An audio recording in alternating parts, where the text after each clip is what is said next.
I'm a content developer for the Antenna Science News Gallery at the Science Museum.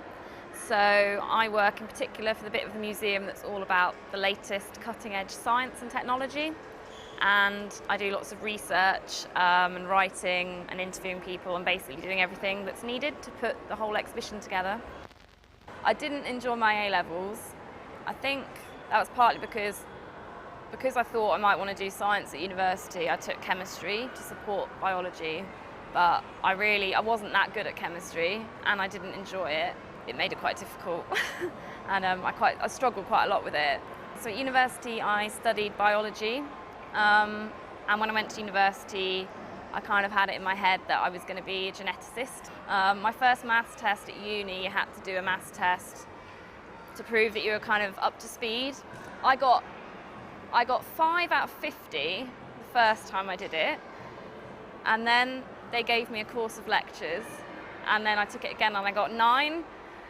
So I think I knew at that point maybe genetics was a bit of a no-go because I didn't realise how maths related it was till I got to university.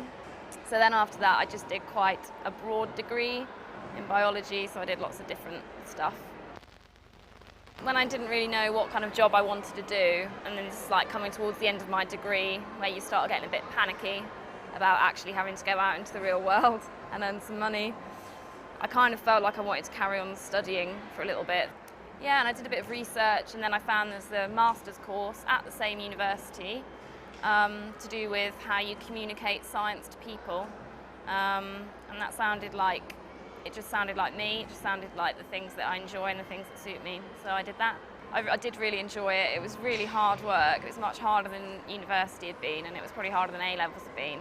But I kind of knew I had to do it because I looked at the field and it's so competitive that you really do have to have a qualification. But I really, really enjoyed it.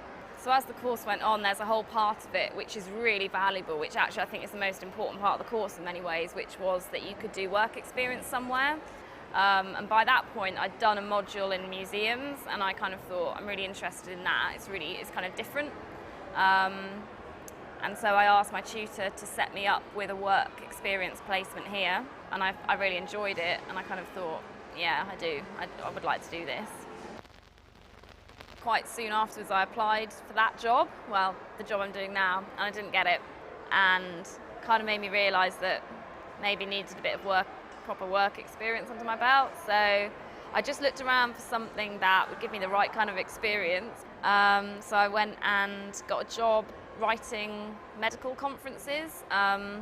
So the kind of thing that doctors and nurses would go to find out more about their particular area. I was there for 6 months. If I could have left after a month, I would have done, but I needed the money, and it was good. It was really good experience, but completely not enjoyable. It was so boring, I can't even describe. It doesn't sound boring, but it really was, and it made me realise that if my job is one thing, as long as it's not boring, I'll be happy. And in my job, which I do enjoy, whenever I have a bad day, I think at least it wasn't boring, and I look back and I can just remember literally being bored to tears and I'm pleased I don't have a job like that.